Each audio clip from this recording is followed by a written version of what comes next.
Yo, this is In Facts Chats, and we are in our home, which is the Qube. It's London home for creators. It's for podcasters, artists, musicians, producers, all of that. It's all about recording your art and getting paid for it. Ooh. And if you want a free month at the Qube, all you have to do is visit theqube.com, QUBE.com. You'll see that down below, and enter In Facts into the referral field, and you'll get your first month for free. Right, cool, yeah. Sweet. Enjoy that. Bon appetit.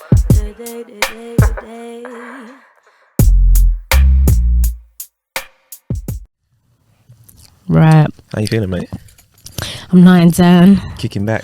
Yeah, I'm kicking back. Got my feet up on the sofa already. You know what I'm saying? And all sorts, mate. Fuck me, mate. Right, you're listening to In Facts. Chats. Whoop, whoop, whoop, with myself, Lemzi. That's Lemzi, the Gemini. And my name Amelia Poamz. That's Poamz. The Pisces coming at you feisty. Cheers. Don't harass me. You know what I'm saying? Talk to me nicely. This is a lovely In Facts Chats Unpacked. It is. Unpacked. Unpacked. Very relaxed. You know what I'm saying, man? Yeah, man. And this is fun. It almost sounds like we've done some tunes or something. That has not happened. That has not happened at all. We just had a lovely lunch. We're high off life. Food.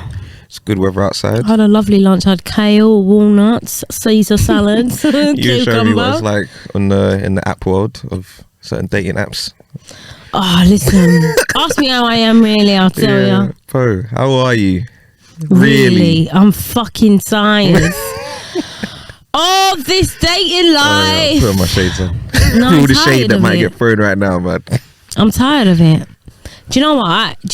When I look at my life, I feel like there's so much right that's going on. Like a lot of things I'm really happy with and proud of.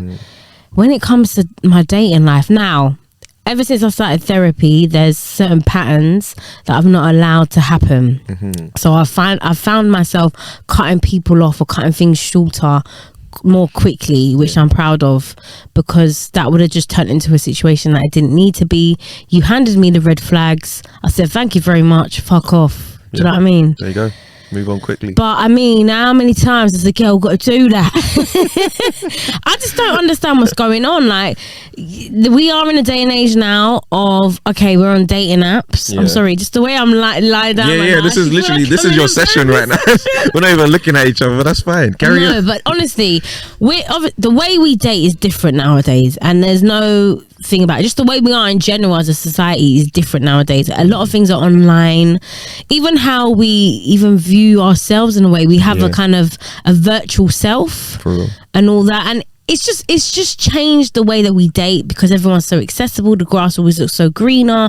But I am really coming to terms with, like, a big bunch of us, mainly from people that have had the same kind of upbringing as me in a way. If we've grown up around the same area, I have a real fear of commitment, and I'm bored of it. Like, why am I on fucking a dating app and a 34-year-old is saying he doesn't know what he's looking for? Why are you on a dating app? At 34, what do you think you can fucking have, mate?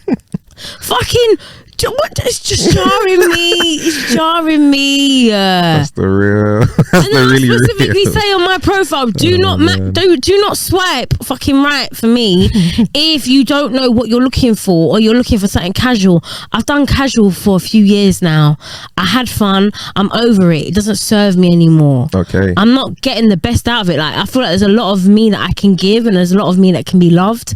And I'm not here for the casual. Like, go over there with your commitment issues. Fair. What is there one app that's like specifically just for, what's it called, people who want to get in relationships? Does that exist, or I is mean, it still just to be honest, the two main culprits that I've done are Hinge and Bumble, right? So I don't know, there are more out there, but I think you kind of want to go for the ones that you feel like will have the most candidates on there. You want to have more options. Hinge, the one thing I like about that is you can, like, because my main thing is I want to be with a black man, like, and that is for reasons of, that's a culture that I feel most comfortable with. I care very deeply about racial issues, and I don't want to ever have to feel like in my relationship I have to explain certain things. And I also don't ever want to deal with someone's racist uncle. Like, I just don't want to deal with it. Like, there's certain parts of me that are heavily because of my upbringing and my West Indian background. And I feel very like I'm very proud to have a West Indian background, and I want to continue blackness in my like his like legacy. So I want to be with a black man. Tell me why half of the black men on these dating apps don't want something fucking serious. I can't account for them, unfortunately. But there's men who do want serious, man. You looking for something serious right now?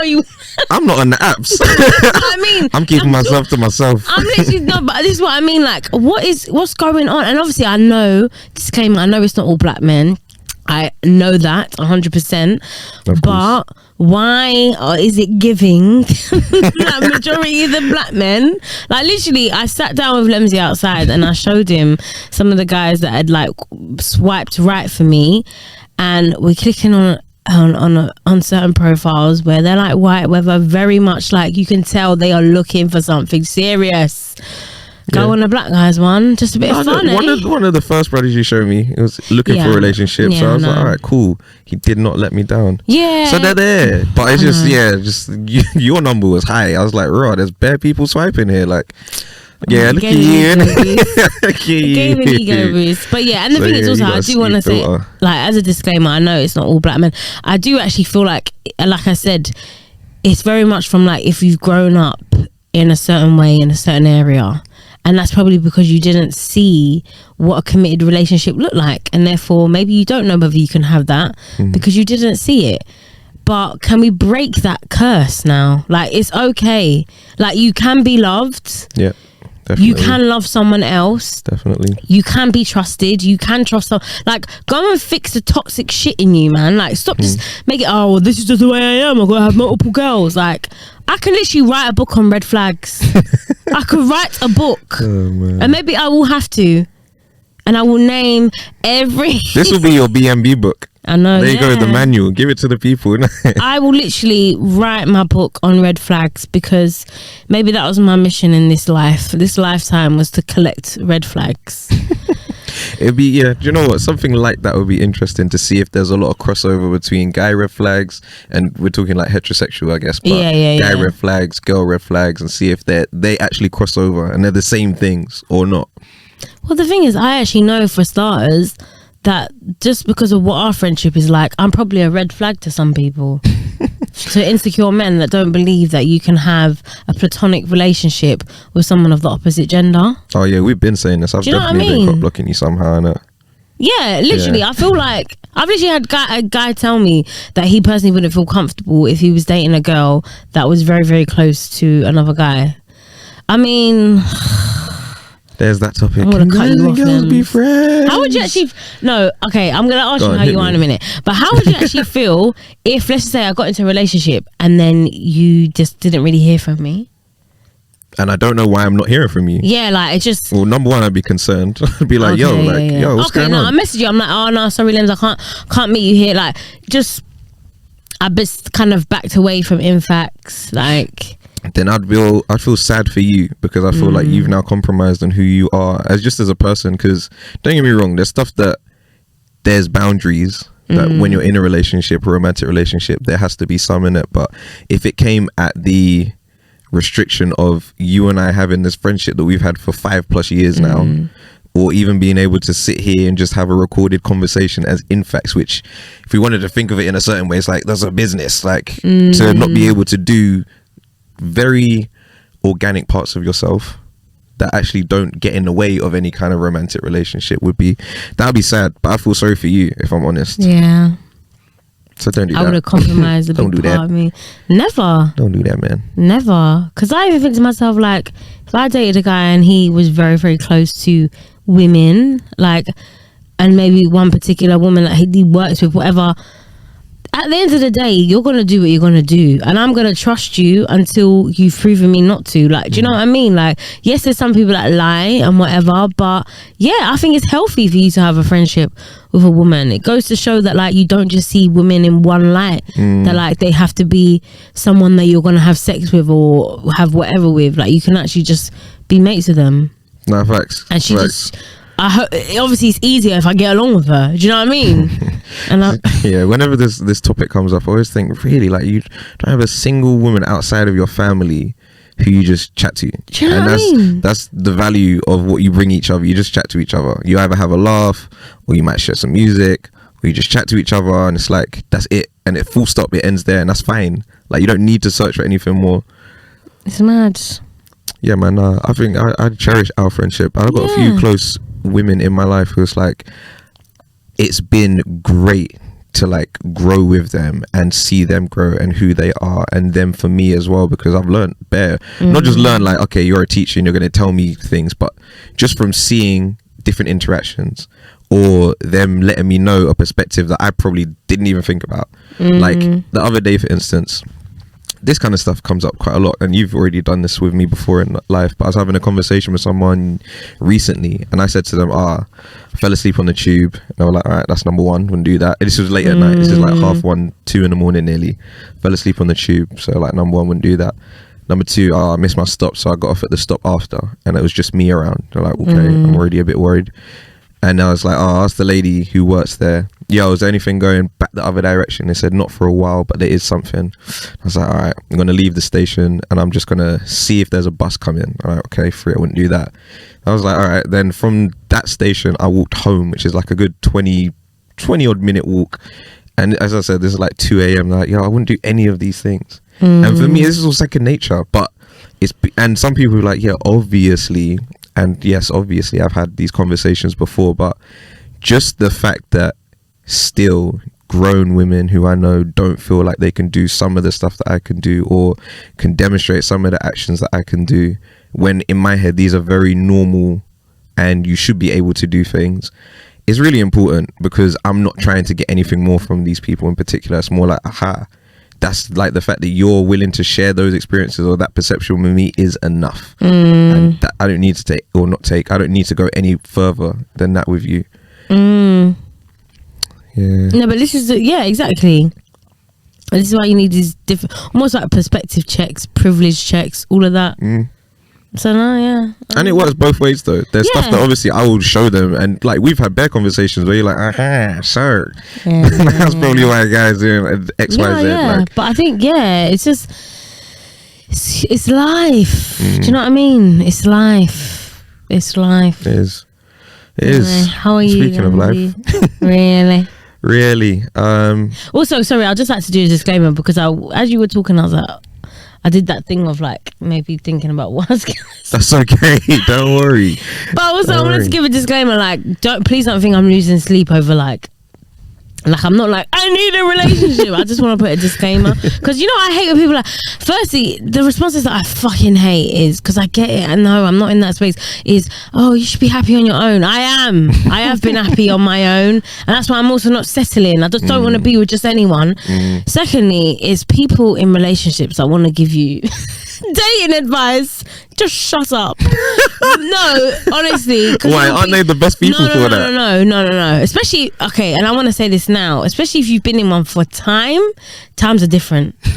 Your advice is not sufficient anymore. And I saw a TikTok on it, and I was like, they hit the nail on the head.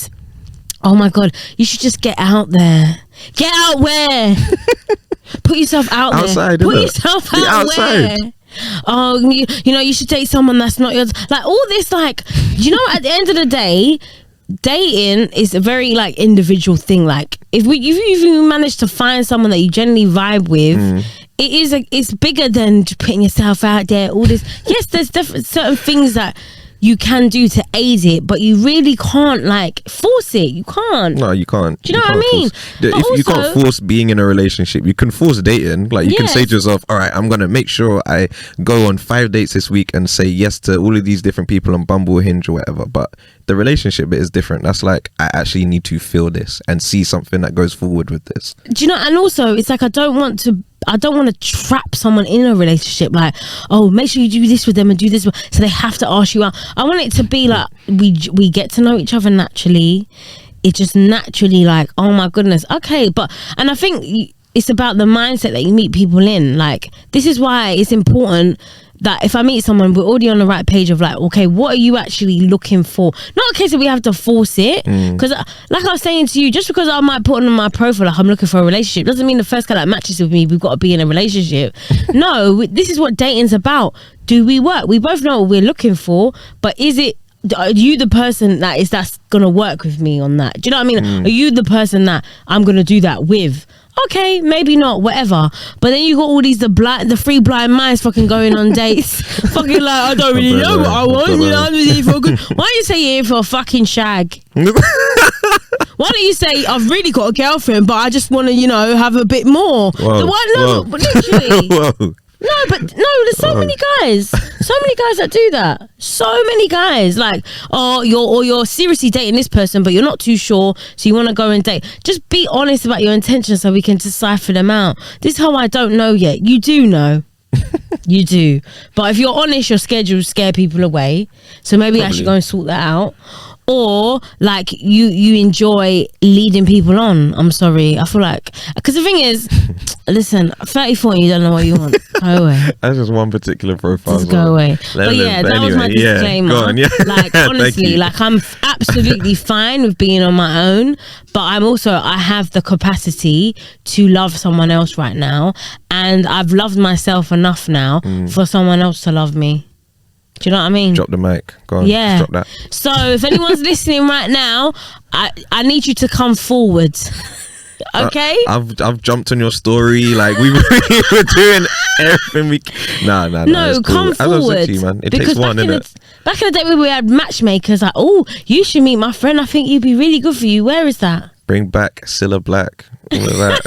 Oh, what? Anyway, I've stolen 15 minutes of pure rant. It's because you're literally laying down in the sofa. I know, like, I just can't. Fucking hell, man. Hey, we're good. We're good. Jars me. 34 and you don't know what you want. But you're white. Just swipe the other direct. Well, that's for you. That's the left there, isn't it? Cool. I'll tell you what you don't want is you don't want me, mate. So piss off. Anyway, right, Lems, how are you? Really? Wow. Deep breath. Yeah. How am I really? I was actually saying to you how generally I'm pretty good, but one of the things that's not been as consistent as it should be is my eating and my sleeping. And I feel like the sleeping is the bit that's really affecting my eating. Okay. I'm going through cycles of I might eat once a day, or the next day I might eat 3 times, but there's no consistency right now. And I also think the sleeping, as I said, is a bit that affects it, because I'm doing this thing where I really, really procrastinate before I send myself to bed. I don't know why I'm doing this. Well, maybe it's just because I need that decompression time of just like, all right, now it's just for you. There's no people around. There's no nothing. It's just you just chilling. Especially when I was watching Stranger Things, that would be like, oh my gosh, I'd find it glorious just to like have a moment where it's like there's an hour or whatever it is. I'm just staying up and just chilling by myself. But that would go until like 2 a.m. knowing I got to wake up at like 7. So I'm giving myself 5 hours sleeps, waking up, and I'm actually fine throughout the day. But I just know this ain't it. I want to get my 8 hours back. I want to get my 8 hours sleep back. Yeah, I swear sleep was like easy for you. I don't like when I'm asleep. I'm asleep, but for whatever reason, right now my sleeping patterns it's just stopping. It's just not working properly. Do you know what though? It might just be also like your rhythm has just been thrown a little bit because you were doing up so much outside. Maybe. Yeah, well, I mean, to be fair, yeah. Like the other day, I was at an event. It was a great event. Shout out to Beam. They did a sick event. And I remember I only got in maybe 2:30, knowing this is like a Wednesday night, knowing I got work the next day. And I had already told myself, yeah, you're getting 5 hours sleep again. But it's the again, that's the annoying thing. Right. I'll be outside or I'll do something, but when I get in, I'm delaying it until it is about 2 before I go to sleep, because it's just like, look, it's fine. You have 5 hours sleep. You wake up and you do the next day. Just go. And it's like I don't want to do that. I don't want that to be my routine. I'm not really enjoying it. So what are you thinking about when you're just like up, even though you know? I'm literally distracting myself. Like I'll just have YouTube on and I'm just watching YouTube stuff. I really want to find this post that shout out to Paris the Love that we've had on the pod before, where she's literally said what that is, when it's like you stay up late because you just want. Yeah, it's called revenge bedtime procrastination. Revenge bedtime procrastination. Go on, yeah, read out some stuff for me, So please. hold tight, Paris to Love. If you want more, make sure you go and follow her. That's Paris.love. Revenge bedtime procrastination, RBP, is a form of self-sabotage. Where you there's a little where you intentionally delay your bedtime, refusing to sleep early when even tired. This is usually done when one has minimal control over daytime hours as an attempt to regain freedom over personal leisure time, hours for yourself. Interesting. Yeah. Who is affected by RBP? People who are overworked, people who work long hour shifts, entrepreneurs, busy parents and carers, students, people who tend to procrastinate, people who experience anxiety issues, people with poor time management. Okay. There's a couple of those I'd be like, oh, that's me. Poor time management's definitely. But I think, to be honest, Lems, like where you are right now in your life, I feel like I'm being your therapist now, but I'm not a trained therapist. But I feel like obviously you got like the music is coming. You're still at Spoke, like that's taking up a lot of your time. The music's taking up a lot of your time. You've been very, very sociable. Maybe it is you trying to get back that personal space for yourself. Most likely, because sorry, it's you with the glasses. No, it's fine. But who do we think this is Unpacked. Zachariah showed me the way, innit? I was like, yes, I'm doing this, man. The glasses are on. And no, I think you're right. Because a lot of evenings, I know that I'm doing something as well, which is why I already know, or I can preempt the the fact that I'm going to sleep less.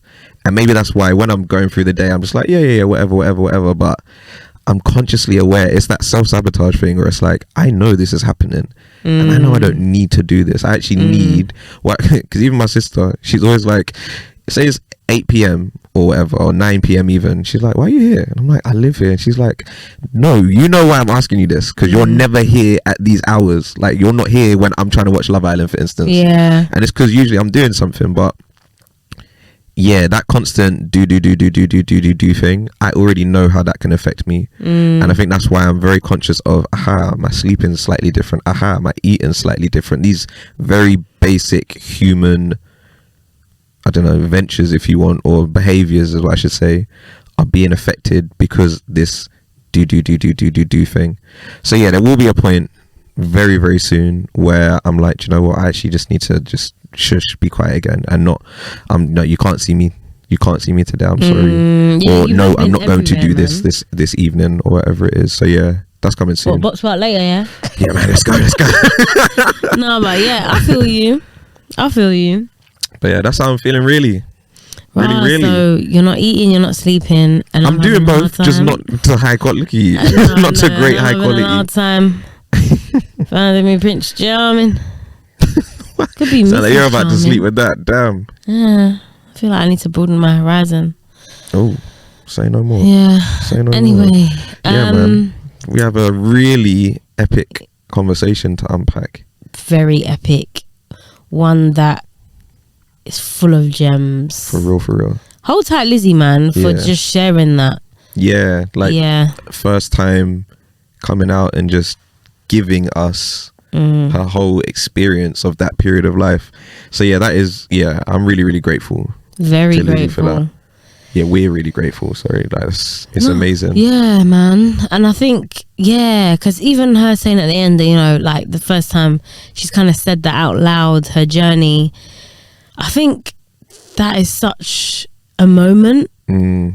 Because who was I talking about this with recently, or maybe I was just thinking about it, but when you say stuff out loud, it feels more real. Do you know what I mean? And I think a lot of us, when we don't want to accept something, hence why if we are kind of battling with something behind closed doors, we don't want to tell people, because there's this element of saying it out loud, and therefore it's real. And you can actually hear yourself saying it. Do you know what I mean? Like, and I mean, we'll talk more specifically about like Lizzie's journey and all the gems, but even like recently, I remember before I went to Mexico, and like I broke down in front of my mum, and she just asked me, she was like, how are you, and like the only way I could explain it, I was like, I'm just not happy. And I just started crying because that in itself upset me. Yeah. That I was like, that's how I'm really feeling. Like, I'm not happy. And then the more and more I was just saying it out loud, I was like, rah, this is how you're really feeling, Amelia. Do you know what I mean? Yeah. It's that thing of like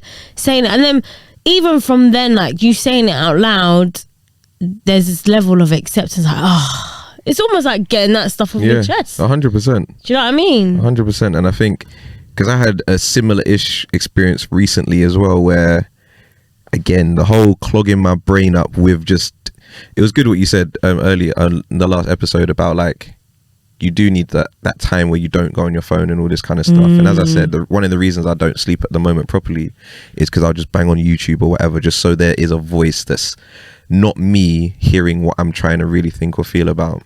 But I remember waking up recently, I think it was a Friday or Thursday, I was on my way to work, wherever it was, and I just had this sense of, all right, no, you need that morning to not have anything else, because there's something inside you a bit unresolved that you need to go into and talk and just find out a bit more about. Literally, I'm just walking to the station, I was like, yo, so what's saying this to myself internally at first, I was like, yo, so what's actually going on? And I was like, you know, I just don't want to do this thing. And I was like, okay, so what is it? What do you want to do? What do you want to do about that? And as soon as I had like clarity in what that response was, because it just hit me, I literally laughed out loud on the road. I thought, that's all it takes sometimes. No distractions, being real honest with yourself, and just allowing, okay, this is actually how I feel. And it's a revelation where you might cry more, as you did. Sorry, 1 minute, something's happened to the thingy. Alright, sorry about that, guys. We have a few technicals here. Technicals. You know, it's just a testament to life sometimes, you know, things don't work out. Yeah. It's just about how you pick yourself up. Yeah. I'm talking when I'm talking. But yeah, you were talking about walking down the road talking to yourself. Yeah. Yeah, the purpose of that was just to say, when you do have that conversation, you typically, or I found and you clearly found, that you like express it in a really like, how do I describe it? In a way without words almost. So you cried when you said to yourself, oh, I'm actually not happy. Like you had tears down your eyes. Whereas me, I had that random burst of laughter of like, oh my God, I've realized how I actually feel here. Wait a minute, okay, but I don't know if you'd laugh if you said out loud if you weren't No. So happy. Obviously, that's why I'm saying. Amelia's crying, I'm laughing. No, but it's the extension of how you feel. The extension of your expression is via something more than words. So for you, it was tears at that time because you're not happy. For me, it was a burst out of laughter because it's like a realization of something. Yeah, that's what I'm saying. But anyway, we can move on. Because no, sorry, I was just looking at the levels. Sometimes they go red. Oh, is that because we're too loud? Maybe it might be clipping slightly. Maybe let's turn down the volume. Turn you down, especially. This is such a you're too loud. This is the real. This is the real. Here I am. I've listened back to some of our episodes and some of them are really loud. Okay. Let's keep shouting. Do oh yeah, ASMR. What is it? ASMR. You're listening to Unpacked. Oh my gosh. This is like mid-episode. Where is this going, man? Oh man. Oh, it's still going red. Anyway, yeah, so more specifically onto the episode that we had with Lizzie. Yes.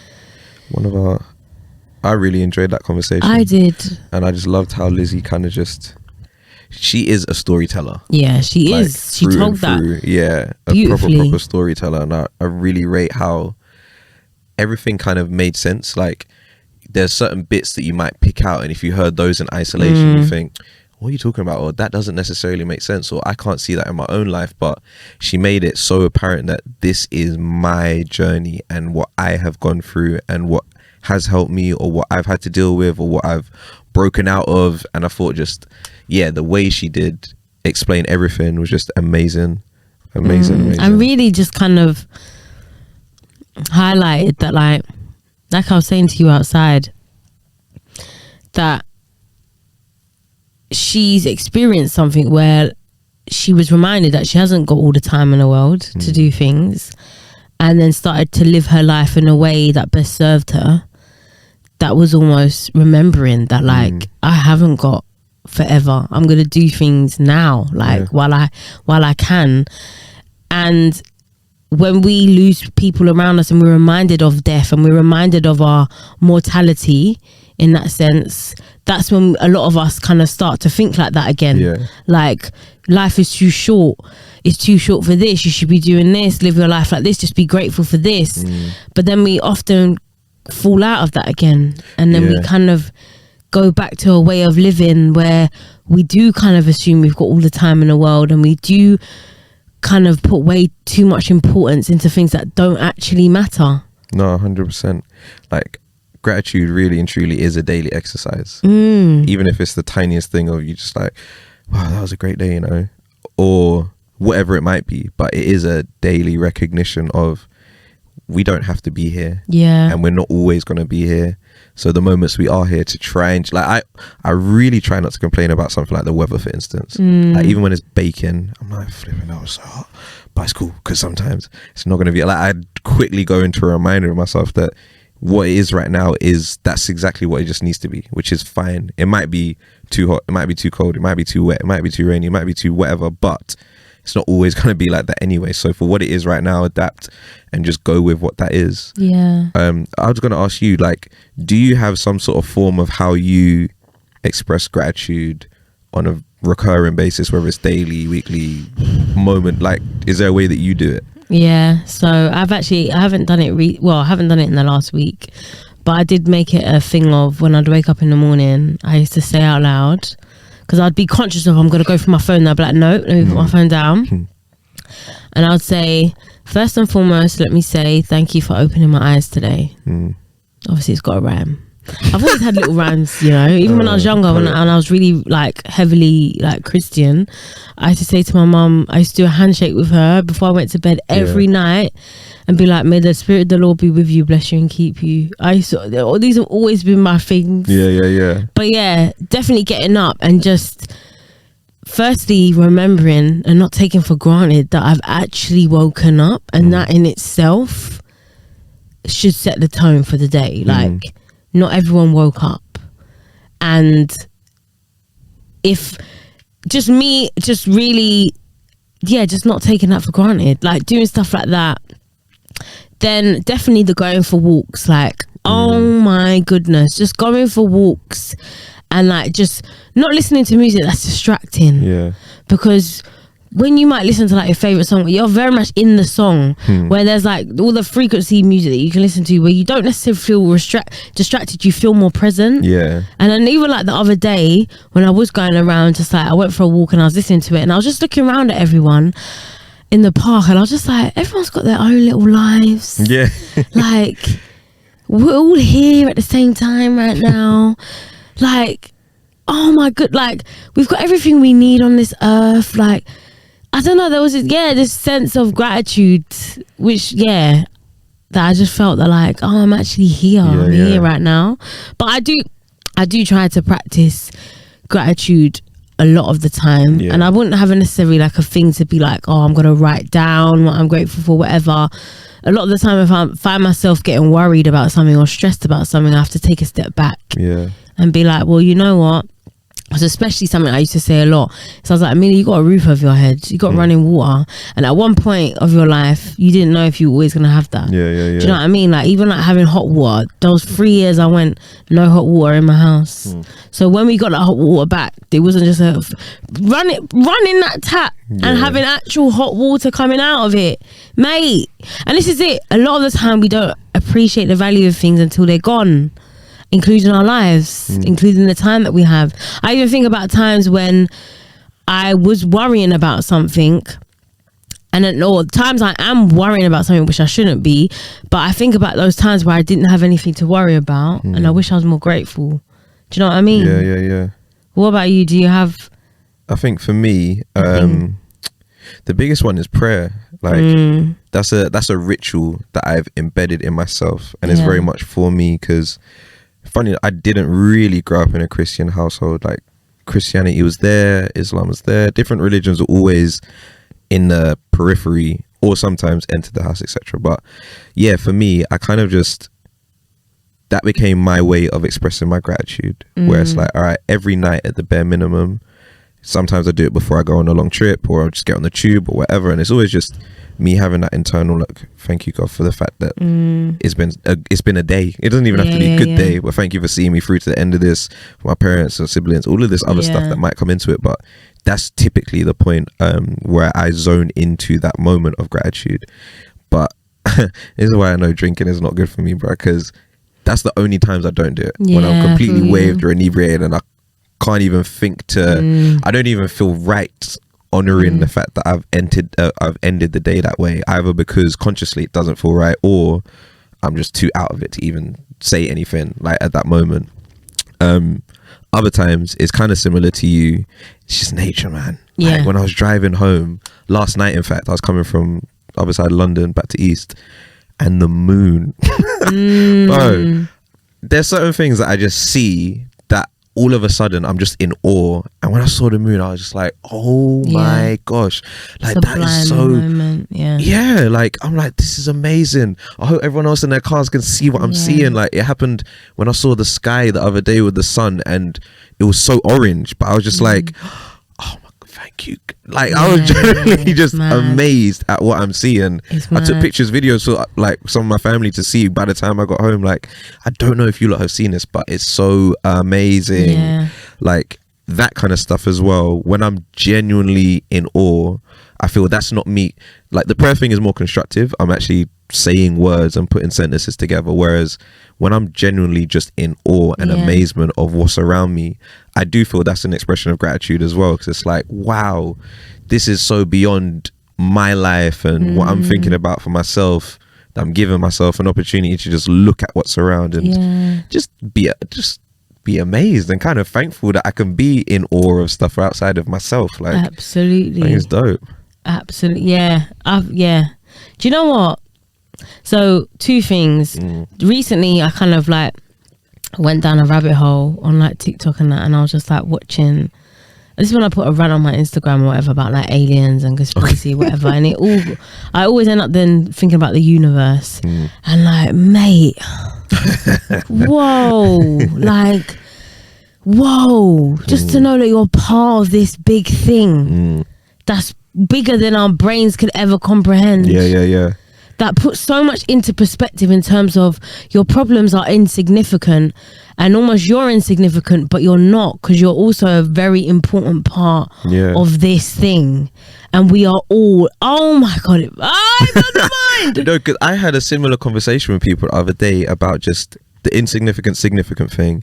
Because I said, so what, just because everything is huge and we're very, very tiny and a small part of what goes on in the universe, does that reduce our significance? And some people said yes, but I'm very much of the thing of no. For me, that just feels like there's so much more that we're contributing towards that we're even unaware of. But that's why, like, what you do does matter, who you are does matter, what you think does matter. Like, do these things with some intention, do them with some integrity, do them with some there's a word beginning with ethics. That's it. Just like do those things with as much of that as possible. And again, I go to why I know that when I get waved, it's like it's because I am not being able to do that. Sometimes I'm not being not necessarily my best self, but like, though I might enjoy that moment, it's also like taking away a little bit from some of these other things that happen. Oh, sorry, might check 1 2. What is this? I just want to make sure that your mic's not cutting out. Okay, cool. I am number 3. Wait. Here we are. Here I am. Can you hear me? Channel number 3. I'm going to talk like this just to make sure, because we don't need any more hits. What was the last thing you just said? The last thing I said was the insignificant significance thing. Yes, that's it, yeah. But this is, and the beginning of Eckhart Tolle's book, The Power of Now, I'm sure the quote says, or he has a quote in there talking about, we are an important part of this massive universe.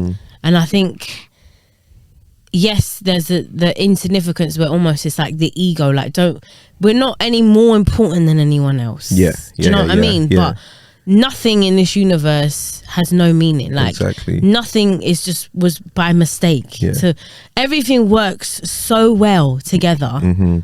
in order for it to keep growing and whatever it's going to be, that there's no way that you're not insignificant.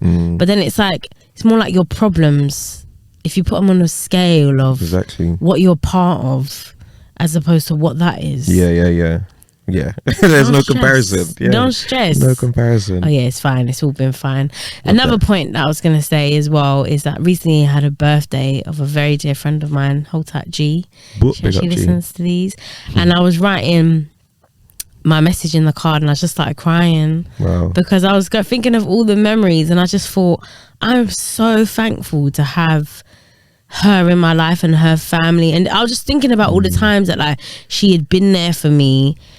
And I just thought, yo, like, she didn't have to be like that. Yeah. She didn't have to. And I think that's also that remembering, like, things don't have to go a certain way for you. Facts. Like, you didn't have to wake up. Yeah. You didn't have to, like, as much as, yes, you deserve certain things as well, but just don't take that shit for granted, man. Like, the people around, especially, this is it, don't take for granted the people around you, man, because when they're not there anymore, that's all this talk of like, I should have said this.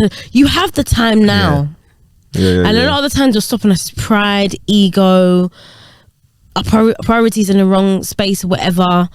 It shouldn't have to take you being constantly reminded by like losing people around you or traumatic things happening around you for you to be reminded of what life is really about. No, facts. And a lot of it is connection. Connection, to yourself, which is probably the primary thing, which is some of the stuff that Lizzie was saying. In fact, Lizzie did say this, in fact. Start with self and keep going outwards. I can't remember the name of the model of that, what that is. I think, But that's super important because, as you said, like, those are the things that give your life meaning anyway. The relationship we've had with G, even our relationship, and like growing together and seeing some of the stuff that affects you and how it might or does or doesn't affect me, but like it goes outwards more and more and more. So I think to not give value to those things is just a disservice to your own life. Absolutely. And with the way we are, well, firstly, like I was saying to you outside when we have our little debriefs and all that, is that living like that is not in the best consumer's eyes interest. You know what I mean? Like, to a lot of businesses, we're just here to buy and to consume, produce one thing that can be like whatever.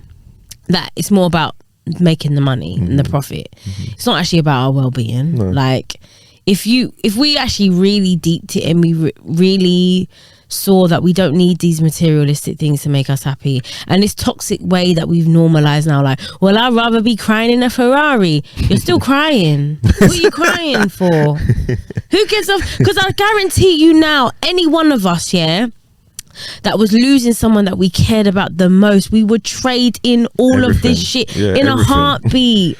100%. Are you mad? Like, and I think that is always the perspective. All of this other shit don't mean shit. That's what's insignificant. A lot of the time it's FOMO for people, you know. It's that I've not had it, so I need to experience it. And you don't. You don't. Like, I've been in a Ferrari and this guy, like, cool, I'm still exactly where I'm at in life and everything, and that doesn't make me think and from experience, it's not like, that is the model of what makes me a better human or what makes me a better person just on a day-to-day. No, because if, as you said, if I'm crying, I'm still crying. The same thing that probably made me cry in the Peugeot 206 or whatever will probably still make me feel that same way if I haven't addressed it. Exactly. And that's why the connection thing, the connection with self, you don't have to necessarily go to a Buddhist temple to even like understand that you being able to feel value in yourself is very important. And it's the first step in terms of you feeling maybe some of these connections with other people, whether it's romantic, platonic, work relationships, etc. But does that work serve you? Is that friendship something that you need to maintain anymore or build on? Has your romantic relationship served its purpose, or is it something you're still genuinely really happy with? Like, but think of how these things are affecting you, because if you kind of subside the truth, it's going to come out in an ugly way later on. A real ugly way. Yeah, exactly. And I think, what was I going to say? But yeah, this is another thing that I was thinking about like a few weeks back, Because sometimes when I'm sat at my desk working from home, I just look out the window, and this is such a thing for me. I remember in my maths class when I started failing, it's because I wasn't talking to anyone. I just was daydreaming out the window, just thinking about life. But I was just like, this whole idea of success. No, this is what I was ranting about. Here we go. This idea of working hard, yeah. And it's like, you know, we're put on this earth to just work hard, and that's the only way you're gonna be successful. I think is a fucking scam. And I say this, one, because the slaves worked very hard. What did they get at the end of it? Secondly, some people are just born into privilege where they're not working hard. Things are working for them. We're all working to a point where we don't want to work anymore. So this idea of like, you know, work hard to the point you put your own needs at the bottom of the pile of your priorities. You're ignoring your body. You're ignoring yourself. You're not sleeping right. You're not eating right. It's no shade to you. But do you know what I mean? Like, all to then get what exactly? What? I think the only thing we should be working hard at is maintaining our wellness. Do you know what I mean? Knowing yourself so like through and through to be like, actually, you're exhausted, Amelia. Don't go to that event. Actually, you need to rest now. Actually, yeah, go for it. All of this, like working hard. What? To then have a certain amount of money in your bank account that you can't take with you when you're gone. What, to just go and have a massive house with space that you can't fill? Like, it's just, to me, it's a bit absurd. And then I started to think about this whole idea of success, and it's all in this doing. Like, the fact that people ask you, okay, so what do you do for a living? Is that not a weird answer? Like, can't I just live? Like, can't I actually just, and you know what, shout out to my girl Palisa, yeah, and I think I was ranting on my socials, and she was like, nah girl, I 100% agree with you. She's literally packed up all of her stuff with her mate and gone to live in Bali. Okay, interesting. She's just starting again, living somewhere else. And then I was asking, she was like, I don't really know what I'm going to do right now with myself, but she was like, girl, I just want to live. Like, I just want to experience things. And I think that's another key word, experience. Like, this whole idea of like, I need to go into this job and do it for X amount of years because I'm going to work hard and it shows my commitment. We could do things for a little while here and there, but ultimately I think we just want to live. And sometimes it's not about doing more, sometimes it's about doing less. Like, we don't need to be, oh, I need to go and do this. Sometimes actually take in where you are right now in your life. Slow the fuck down.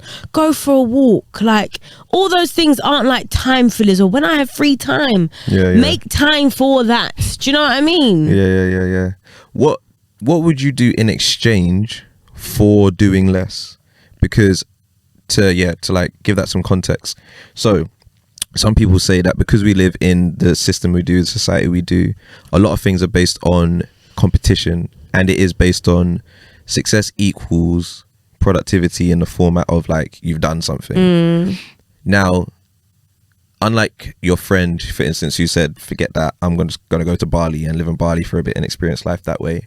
If you're here, what is the thing that's going to enable you to say, I'm going to reject that concept and I'm going to do more of what I feel is going to fulfill me, which might be doing less, but then in this kind of framework that we have, that means you'll also be getting less? I think in my idea, like for instance, I know I'm going to cut down my hours for like my full-time job, so it's not going to be a full-time job. Therefore I'm giving myself back time to reconnect to what it is I actually love. And that doesn't necessarily, I actually will probably produce more of what I actually love. I have more time for it, because really work shouldn't feel like work. Like, if you actually love it, it's not work. It's just what you want to do. It's your ikigai, it's your purpose. That's the book I've been reading. Sick book. But there's a reason why work is called work. It's labor. Like, it's not necessarily what you want to do. You just know you need to do it to get the bare minimum in life. That's also what annoys me. A lot of us are actually working our ass off. No, the fact that we've normalized the idea of having multiple incomes now because the economy's just fucked. To have the bare minimum. Because my thing is, at least let everyone have the bare minimum, mate. And if you want to work a bit more and get this, good on you. Do you know what I mean? But I think it's because it's just this ever going like almost track of like, once you're on it, well, since I'm already working, I might as well do a bit more to get this and do a bit more to get that. And if I trade in my free time to just get another job, then I could get this and get that, as opposed to, imagine if we were all, because there is this idea of basic income where like literally you're given a certain amount of money that literally allows you to have the basics in life. A roof over your head, some food to eat. It might not be fucking Hakkasan or whatever, but if you actually want to go Hakkasan, all right, do a bit more. But I'm at the point where I think I could trade in the luxury. Like, I don't care now. I just want to be happy. I just want to be happy. And for me, happiness is me having full control over my time. I've realised that now. So to answer your question, it would be doing less of what doesn't serve me. And that allows more time of what does. And especially as being as creatives need time when they're not doing anything. And we sometimes as creatives, because we've got a job, because we need it, because of the framework of how society is, like, and the way we function, the spare time that we should be giving ourselves, we don't have, because we're putting that into what we love. And then what we love starts to feel like a chore, because really we're tired. And it shouldn't be like that. A lot of us have gifts that actually, that's what we should be doing, sharing our gifts. And we're not given the time to do that. And if we take it back to like Lizzie's experience of then when you're reminded, oh my God, I don't have all the time in the world. Actually, right now, my days are very, very precious. Listen. She went straight into, do you know what I mean? Doing for me mode. Exactly. Immediately. And imagine if we all had that mentality of, I know my days are numbered, and I know some of us might call it morbid, because we don't like being reminded of that we're not immortal, and we're not going to be here. And if you think about it, why would we want to be here forever? Why would we want to? Some people do, you know. I find that weird. I'm not on that at all. Like, I'm very much of the, once I've done what I need to do, let me bounce, because I believe there's something more than this, or not even necessarily more, but there's another place to go to after anyway. Same. I don't need to be here forever, because I don't need to see how much more is going to happen in this world. Like, as long as there's certain things that I do want to fulfill and I do end up doing that, cool. Like, but forever? But to see what? I also think the people around me, like, that's what I mean. You're going to see so many people pass away, and it's like, do you really want to go through that? Not to the point where like death means nothing. Do you know what I mean? But I almost think death is what gives the meaning to life. Knowing that it's finite. Knowing if you just were here, then there would be this thing of insignificance, I reckon, because it is like, no matter what you do, it doesn't actually change anything, because other people around are just going to keep going. It's going to keep going, and that's not, enjoyable is not the word, but that's just not, I don't know, it's just not a visual that I really want in my life, or would ever want, really. I don't think the idea of infinite, just keep going, here in this format is what I'd need. There's nothing for me in that sense. No. Yeah, so I feel like we need to remember.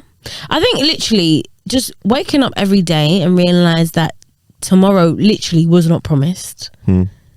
And almost like they say, like, live today like it's your last. And I know, because we say all this stuff all the time, it's almost lost its meaning, and then it's attached to like campaigns where they just want you to buy shit, and things lose its meaning. But we shouldn't let it lose its meaning, because actually really it's just language, just to kind of, like Eckhart Tolle would say as well, it's, don't focus too much on the words anyway. It's a direction to something, to a thought process, to a state of being, and just remembering. Because I guarantee, like, any time that I've started to feel shit, the minute I start to think about the things that I'm grateful of, I can't feel shit anymore.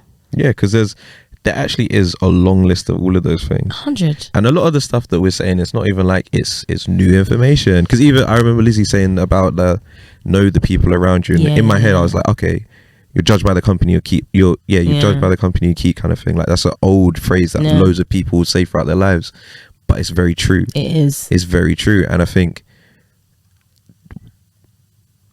that's right. I don't know. I just heard something. That was weird. Maybe there's make a sound if you're in here. Oh man, I was gonna say something which wow, was... you really got thrown off. I did. It was a weird voice, man. I was like, you know, in the movies, and there's a girl in the wall or something. Oh, wow, that's what it sounded like. So it'd be an interstellar moment. You know when they're cross dimensions. Yeah. I fell asleep, but I did see most of it. I need to rewatch it. I know. I'm sorry. Yeah. But I lost what I was saying. If I'm honest, I did. That's such an interesting feeling when suddenly a thought. I know, and it just decides to not come back, or it comes back 10 minutes later. If it does, I'll be like, interject. In a sec. Interject. I was actually going to say something, and now I've lost that thought. No, you were talking about. Oh yeah, the company you keep. And you know what? I've seen people try and cop out of that and be like, "No, you're not the company you keep. You are." I feel like you basically don't want to face facts that you are around people that do not influence you very well. And I even remember seeing a clip on Instagram. I can't remember where it was for me to actually cite it properly, but there was this young man talking about it's more like a circle of influence. That's your friends. And it is so true, because I have noticed my patterns changing, my habits changing when I'm around different people, and when I've stopped being around certain people, how things change as well. Even just the way you think. Yeah, 100%. Like, 100%. It's so important. And sometimes people are trying to get away from you, because it's like we can't all sit here and think, you know, we are the. Yeah, it's always no way. You're cutting this person off, and you're cutting this. I'm outgrowing this. I'm outgrowing. What about when you're getting outgrown? You know, like literally. This happens. But then I think that's also when we need to humble ourselves 100%. In that sense, which actually very interestingly, I've got something to say about being humble. But I guess yes, we need to bring ourselves down a peg sometimes, that like you said, people can outgrow us, and sometimes we might be the villain in someone else's story, and that's fine. Like that's fine. Like it's fine. Like we're not all going around like we're perfect and whatever. However, know yourself. And I think when you, that journey of knowing yourself again, which sounds so like you should know yourself and be true to yourself, that a lot of people say, and they don't they're not really doing the work behind it.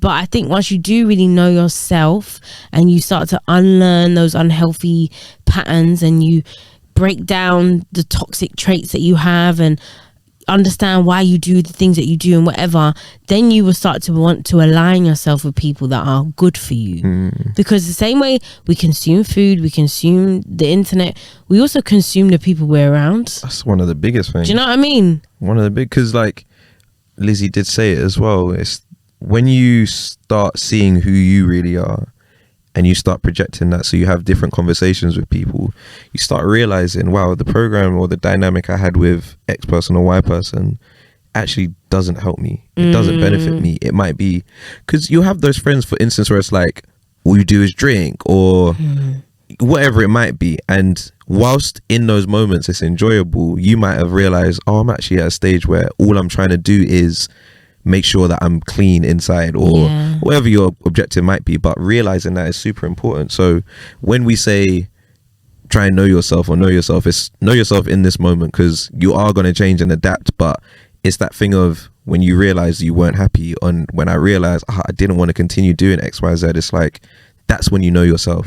And that's not necessarily how you're always going to feel, but that honesty of I know where I'm at right now is super important. And you know, Lizzie was saying how that journey and that realization of, okay, you have cancer, to, whoa, now you have stage 3 type cancer, was like pinpoint moments of, oh, sugar, I need to really look at what's going on here. But throughout that, it's still maintaining that observation, which is really important, that observation of self. Yeah. And when she said as well that like that moment of bliss, and the doctors were like, you should keep that, and then her going to the temple, and that, I guess her mindset and perspective changing, like people, your mindset is so fucking powerful, man. Like even in the book Ikigai that I'm reading, I need to actually, I think I'm gonna go home tonight and pick that up after Love Island. Balance. But they say your attitude towards life is what will have an effect on how long you live. Wow. And it makes so much sense though. It makes so much sense, because stress is a killer. Like if you are now stressing on top of, imagine her, she's already dealing with a disease and trying and going through a healing process. Imagine now you're stressing your own self out because of your thought process. It's just gonna harbor more, it's gonna create an environment, a toxic environment inside for you, that stuff to thrive more. And even like there's been things that I've gone through in my life that isn't necessarily in my body but external things, where me shifting my perspective has what's enabled me to get through it, as opposed to become just a victim of it. And that becomes who I am, like, and I'm like, oh well, this is happening to me for therefore, and then like you almost you're stagnant when you're in that phase, because you're not moving, you're not progressing, and you're almost just allowing it to engulf you. And things like cancer, obviously I don't know exactly the ins and outs of it as well, and we do know that it can take away people's life, and that isn't them saying, that's not a testament to them saying that they weren't strong-willed enough or whatever. Sometimes these things just happen. And but your mindset is so powerful, because even if that was some of your last days, then make the most of it. And I've seen it in real life where cancer is terrible. It's horrible. Like, it's really horrible, but the person who's suffering with it doesn't allow it to take away who they are, just because who you are through your life can't be summed up into that moment of when they had cancer or when they passed away, kind of thing. Exactly. And from the experiences I've seen and been around, no one wants to be remembered that way either. Even though you're fighting something that you might not beat, it's your humor might still be there, or your intellect might still be there, or just those parts of your character that something like cancer can never take away are still being demonstrated. And I feel like that's the powerful thing about people and connections, that we make sure that whoever you are, you really try and show that at all times. Obviously it's more difficult, but it's also more palpable when it happens in a time of crisis. But if we try and do that on a day-to-day of just like, oh, this is actually who I am, like, you know, my character kind of thing, that is the most powerful thing, because we remember that more than anything else that tries to not circumvent it, but tries to take that away. Literally. Because you know what, actually, I remember when I think I've definitely spoken to you. Look at me now, I've got my I'm about to say, you are hella cozy today. My back was hurting. Okay. Is this rude? You don't want to sit up, do you? Like, is this rude? If someone else is sitting there, yeah, but no, it's calm. Okay, you're good. I'm not gonna say it. Just for context, Amelia's feet are now on the table. No! Don't say that, Lems. But yeah, I remember ages ago I went to the Welcome Collection for like this evening where I think he was exploring death. You say Welcome Collection? Yeah, the Welcome Collection down Euston. I love it. They have some very, very interesting exhibitions, and they had one that was about death, really. And I remember that it was like an evening where it was really sick, actually, because you came in, you got free cocktails by this charity that went around to old people homes and like just volunteered to like throw them cocktail nights and just to talk to elderly people who might die in those homes, but like just to kind of bring that excitement back. And it was all about this idea of like end of life. That's what it was about. And then I sat in a talk with an architect, I think a psychologist, and someone else, and I remember it was this big round table and we all sat there, and it was this whole idea of designing your end of life to be a lot more pleasant than what it is, because it's basically like when you've got a terminal illness, when you know you're dying, why are you in a very clinical space? Like, a lot of people might spend the end of their life in a hospital. How do you then create a space that doesn't feel so clinical? Like, these are the end moments of your life. Like, you want to make it enjoyable, you want to like, and a lot of people who have come to the concept that they're dying, there's no more like, I can't be sad about it all the time. It is what it is. And like, we were kind of like just discussing this whole idea of like how we then create a society, one that's more comfortable speaking about death, because also that was it, there was this massive taboo that we don't speak about it enough. So even people that are amongst us in a crowd, they don't want to put up their hand and say, well, I am dying. And do you know what I mean? It's like we all kind of go, and this pity, exactly. And all of this and how do we invite that conversation more into our normal day-to-day life, because it's something that should be, it's not. I mean, the only thing we know is going to happen. If someone told me they're going to live forever, I'll be a bit like, what? That's when the conversation should be had. Exactly. So it was basically about that, and I can't remember where we kind of went, but I think we were like just talking about that I think somewhere they were like designing this like hospital actually that had more of like a living room feel, and because it is very like white walls, and the chairs are not the most horrible. comfy, the curtains are just, it's horrible, and it's like, it's just horrible, and it's like some people go in there hoping that they're gonna come out. Some people know that they ain't going anywhere. And I remember actually we then got put in groups, and there was a woman there, and then she was like, oh well guys, I want to be honest and just say like I'm dying, like I know I'm dying, I've got a terminal illness, but I'm just living my life. And she was like, I just wish a lot of the time you're being strong for other people, because they're coming and they're crying around you, and it's just like, I'm the one dying here, like can we just celebrate, like I'm not dead yet. Do you know what I mean? Let's celebrate life in that sense. And it does come down to, again, this, we don't like to speak about death, because I think a lot of us are in denial that we're going to die soon, and we are going to die at some point. Like that's the truth of the matter. How we die, we don't know, and that's also what exactly, we don't know all that. But the truth of the matter is, there are people out there that have got terminal illnesses. There are people out there that are dealing with people that are dying. We're all going to grieve. We all know people that are grieving, and I think us valuing our lives and our time a lot more kind of coincides very well with us knowing how to deal with death. Do you know what I mean? Like not being in denial, because a lot of sometimes when it comes to like, you hear that news, you're in denial, you don't want to accept that this person I know and I love is not going to be here soon. But how about if that whole relationship I had with them, I knew there was going to be a point that one of us was going to lose each other, so let's get the most out of that our encounter together. Because there's not even though it shouldn't be morbid, but there are moments that we didn't realize was the last time you were going to see someone. 100%. Do you know what I mean? It's always sadder when that moment is, oh man, I didn't say that thing, or I could have at least blah blah blah, whatever it is. Like that's something that I really don't hope happens for me ever. Like, I always hope to say, yo Amelia, I love you. Mom, dad, remember all these people. Yeah, you can that's have what that. I wrote in the card. I was like, that. do you know, in your birthday card I was probably gonna write love you, but I was like, no, the I is important, you know, love you, because it's so easy to say, yo, love, love you, but I, me owning it, like, is that's a whole different sentence then, where it's like, oh, okay, this is coming from you, not just generally a feeling that someone might feel, but it's coming from you. Man, it happened again. Well, I had something, I can't remember what it was. This was me not I remember this happened to you a few episodes ago. This was me. Oh, hang on, let me adjust my seat. Some of these that's levels, what it is, where I'm just let me get right, man. It does seem to be. Anyway, who said it in this one? You. Huh? I did the last 3, man. I did how many before that? I did the last 3. You didn't like it, did you? Oh no, basically when we get too loud it just mediates the sound. This is a very interesting episode. I know, it's like they're in the room with this one. We're breaking the fourth wall. Do you know what I mean? But oh man. So yeah, so if anyone thinks I talk too much on the pod, it's because Lems keeps forgetting what he's saying. Yeah, this doesn't usually this might be the sleep. You need sleep. This might be what this is.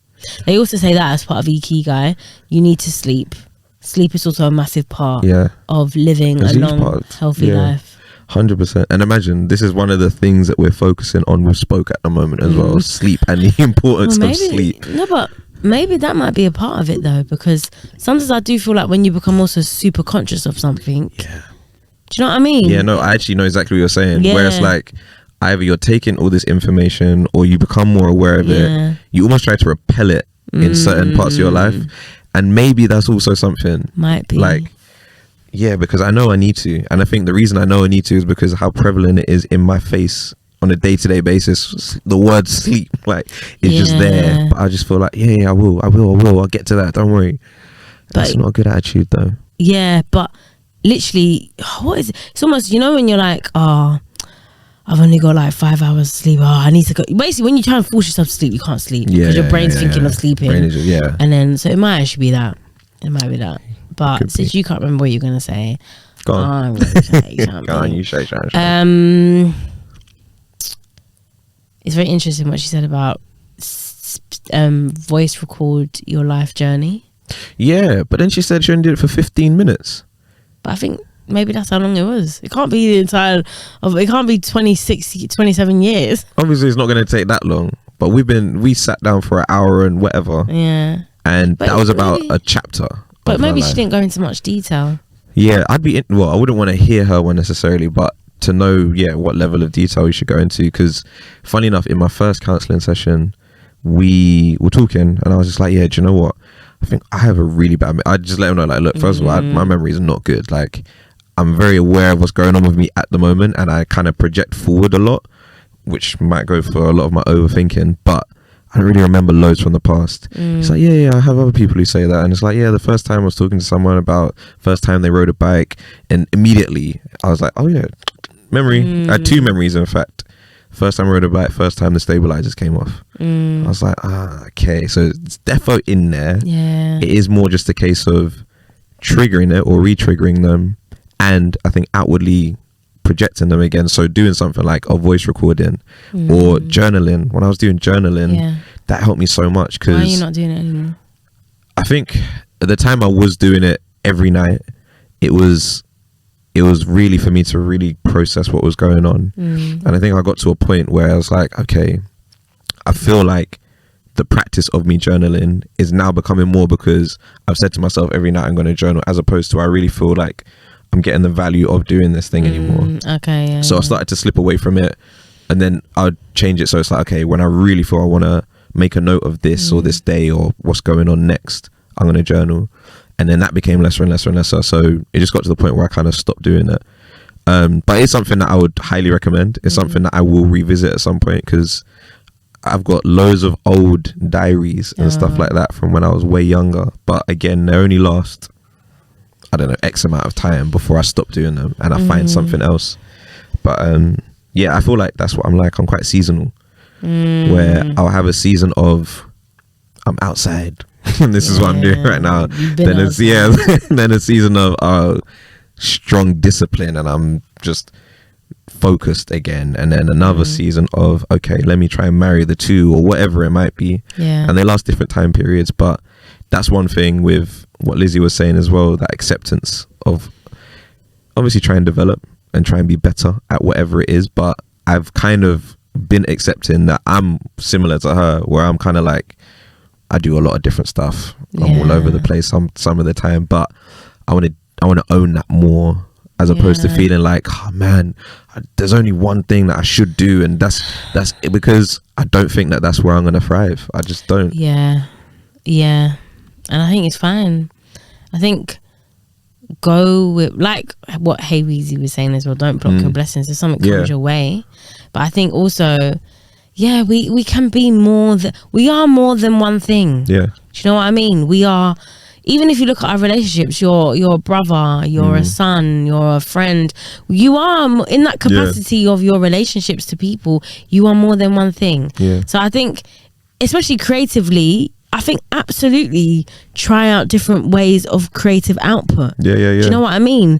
Yes, the thing is also with creativity is you do need some form of like dedication to like actually produce something.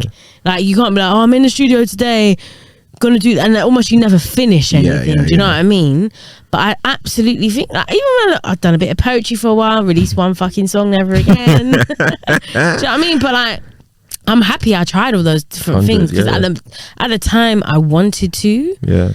And then also, how else are you gonna know if you don't try shit? Exactly. You might actually think, you know what, this is actually what I want to do. It might be that, or like, oh, this was fun. Actually, me doing that helped me feed into this. I think we're here to experience things in life. No, 100. And the blocking your blessings thing that's very real. Because I was a judge on a panel the other day. And I can't lie, I was nervous at first, because I was thinking, who the heck am I? Like, why am I sitting up here about to give you some opinions in public? Like, would I even want that to happen to me? It has happened to me before.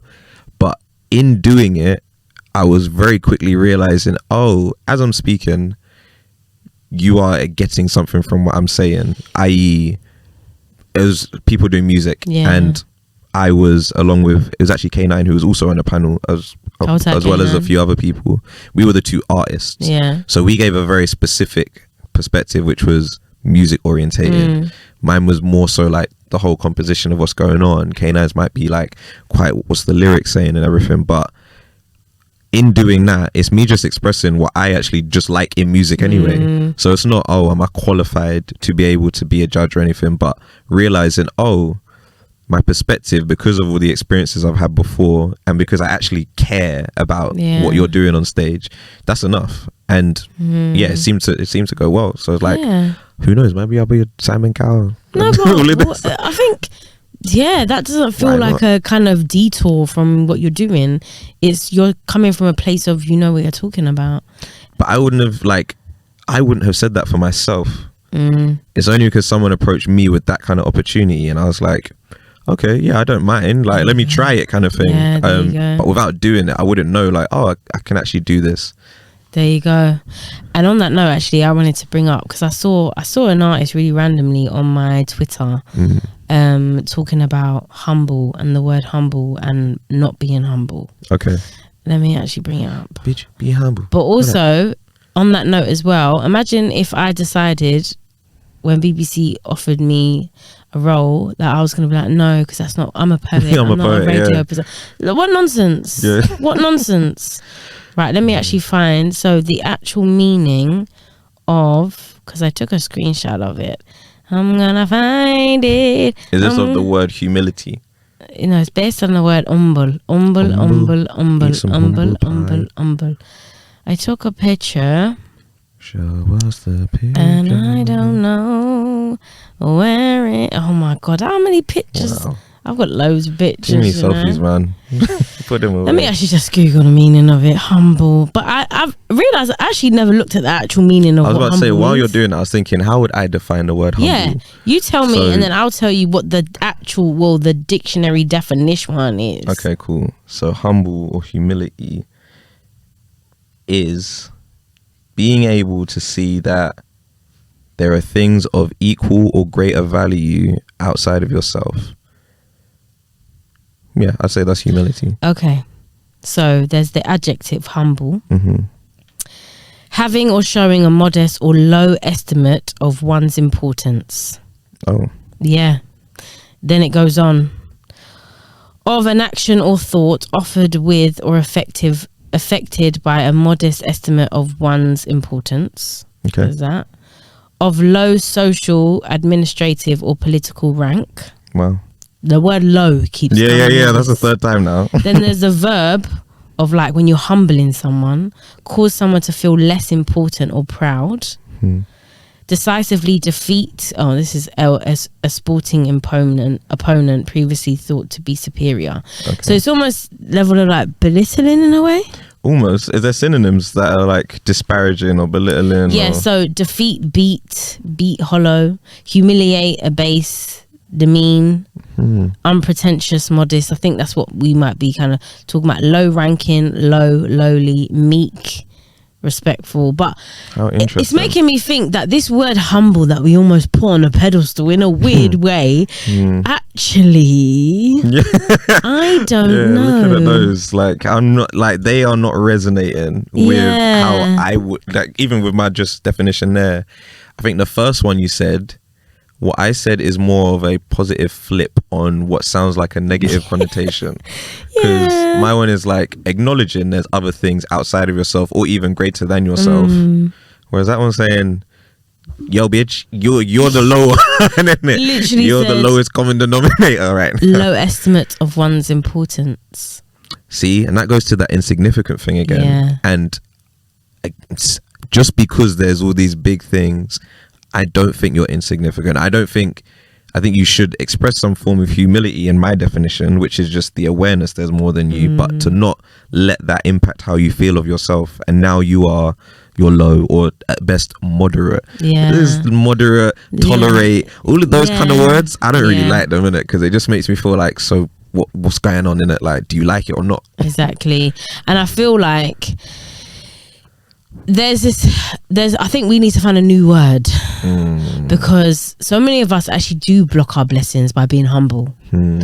Like, where an opportunity may arise and we don't want to put ourselves forward because we don't think we're that good, but deep down we actually think we're good, but we can't show people that we think we're good.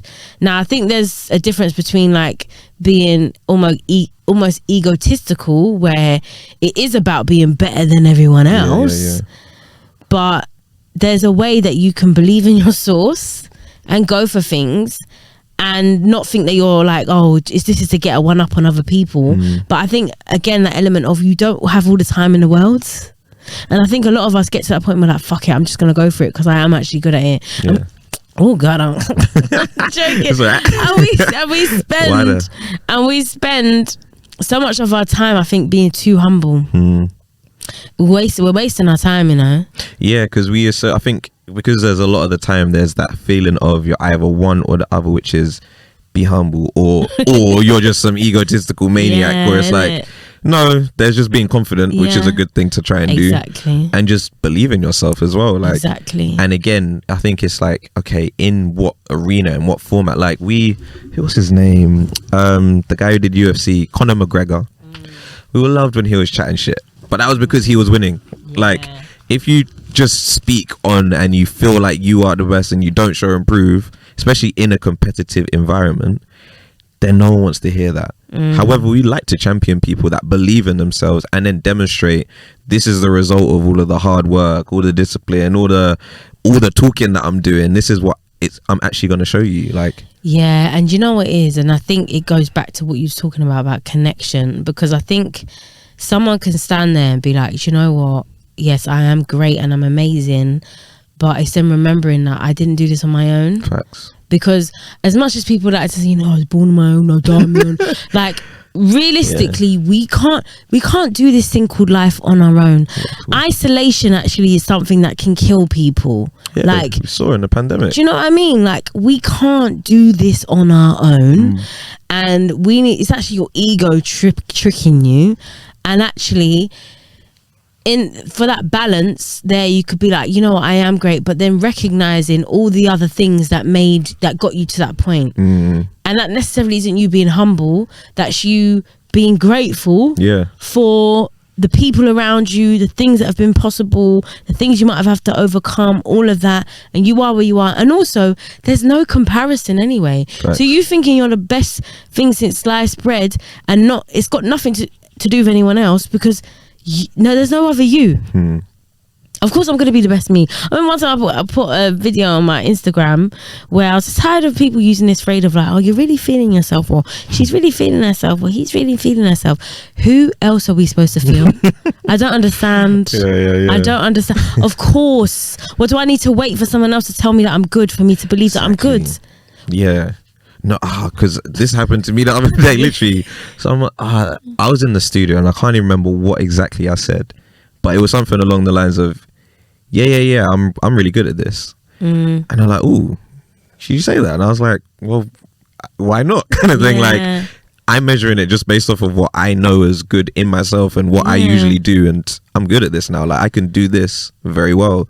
And I thought, what's the point of me not thinking that I'm good at this, or even if I do, not being able to say that, and then, as you said, having to wait for someone else to come and validate this thing for me? Because if I'm always waiting for someone else to validate, oh, this is good, that means I'm always relying on other people's opinions, where I know what I like, I know what I'm capable of, I know what I can improve on. So if I can stand in that, and you ask me, or you're in the environment where it's appropriate for me to say, I will do that. Exactly. I'm good at this. Yeah, because in the same breath, you could turn around and say, I'm really bad at this. Facts. No and one's that's correcting fine. you on Yeah, that. exactly. That's the thing. That was the part of the combo. I was like, but if I said, I'm not very good, then it would be like, you wouldn't have said anything about what I am thinking of myself then. And living in that constant, you have to humble yourself, for that degradation almost. Like, I don't really want to have to do that. Not for anybody. That's also one to make other people feel more comfortable, because confidence will really trigger insecure people. Like, they either love it and they look up to you on, even though I don't feel like you should put anyone on a pedestal, but like, they will really admire you for that, or you will trigger the hell out of them. And that really comes down to, they wish that they, like kind of what Zacharias was saying a few episodes back, like literally, like, you're triggering someone because they wish that they could do that, like walk into a room and be like, bam, this is me. And actually, your opinion is not gonna affect me. And I can also imagine when Lizzie's going through that moment of bliss of realizing, oh my God, like I don't know what's about to come. People's opinions of her must not matter. That's in the floor. Can you imagine? Out of everything that I need to think of, my son, my health, my family, where I live. Do you think I care about what you have to say? You know what I mean?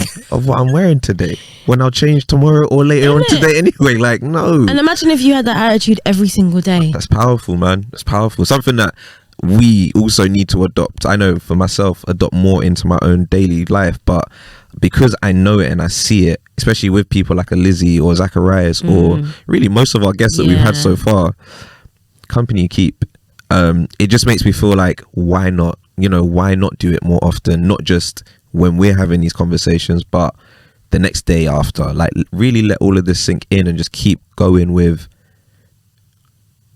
bettering. I didn't want to say that because I don't think that's the right phrase, but just making sure that like I'm working towards whatever it is, but in this now, in this moment, I'm also like, yeah, I'm accepting this is it, and this is good, this is good enough. Even like, of course it can be better, but it's good enough. Yeah And we'll go from there. I agree, man. We'll go from there.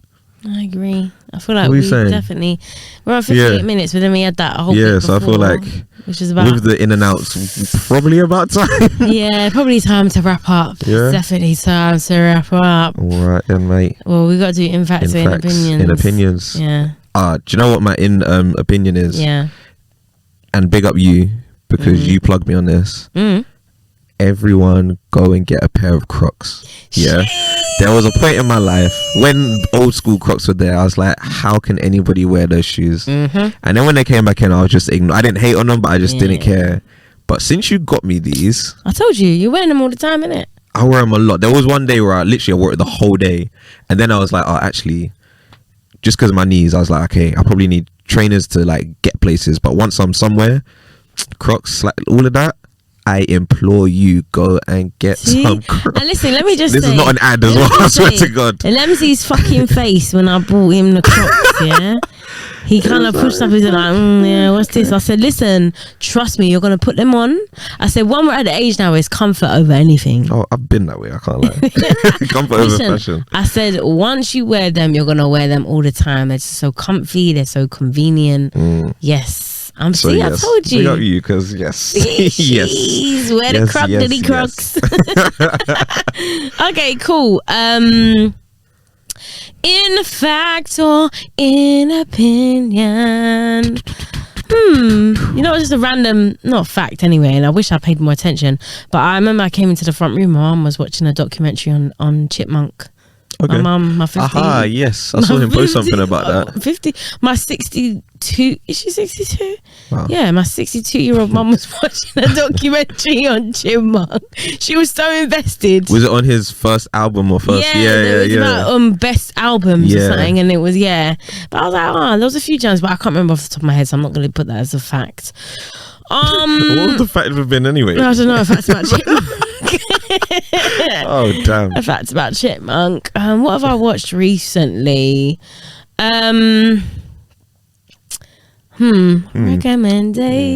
No, we can't do this forever now. Come on, man. No. Give us one. I proper watched this morning. Not Love Island. No, I told you I watched Daniel Kaluuya Hot Ones. Maybe even though I'm really now actually time-wise, this is a new episode of me to say my mind. Okay, I'll just give a recommendation, another one as well. Oh my gosh! Wow. Oh, I'm just on the spot. You knew this was coming. This happens every episode. Alright, this means you're editing. That's what it means. No. Actually, I have a recommendation. Oh, now you do. You see that? Yeah, I do. I have a recommendation that will be. What am I gonna do this week? Oh my gosh, guys! I wish there was a way to like have a live audience. Just be like, boo, edit. Don't be rude. Don't be rude. Any food recommendations? Oh, you did a film last time actually. Food, music. What are you listening to right now actually? What's your vibe? Do you know who's been? Actually, look, I've got my phone right here. Do you know what? Right, I've had. Actually, I'm gonna shout out to Joe James. There we go. I listen to all the Joe James stuff. I am a fan. I've realised it. He calls his music R and Joe. I love it. Nice. The album I've been banging out is Cruel. Cool. Yeah. Sick. Like cruel, like a baby. Oh, okay. Cruel. Yeah, not okay. cruel. I thought you meant It's cruel like play on evil, words but though, innit? But yeah, I've been listening to him, for a time now. It's got, he's just a vibe, man. And Yeah, you know sure, what? James. Like, I don't know if he does any live shows, but I literally said to my girl, because she loves him as well, I was like, when he does a live show, we're going, right? It's like, yeah, he's a vibe. Yeah. But he's putting out music like, yeah. like he's dope. Do you listen to Joe James? I don't, I have listened to him, I think but I I've don't played listen to you. him. Yeah, he's got a deep voice, innit? Yeah. Yeah, because I remember not just you, but Naldo as well. I think they might even do some stuff together, but I think they do, yeah. Because I have seen Thingy. Do you know what I've realised I love as well about an artist is the tone of voice. yeah, you It's love a the deep. big, I love like almost a very like, it sounds like they're just talking. I love it. I love it. Anyone that just sounds like they just come on the track and they're just talking. It's just Standard. whatever. I just love it. With a nostalgic type beat, that is how you get me.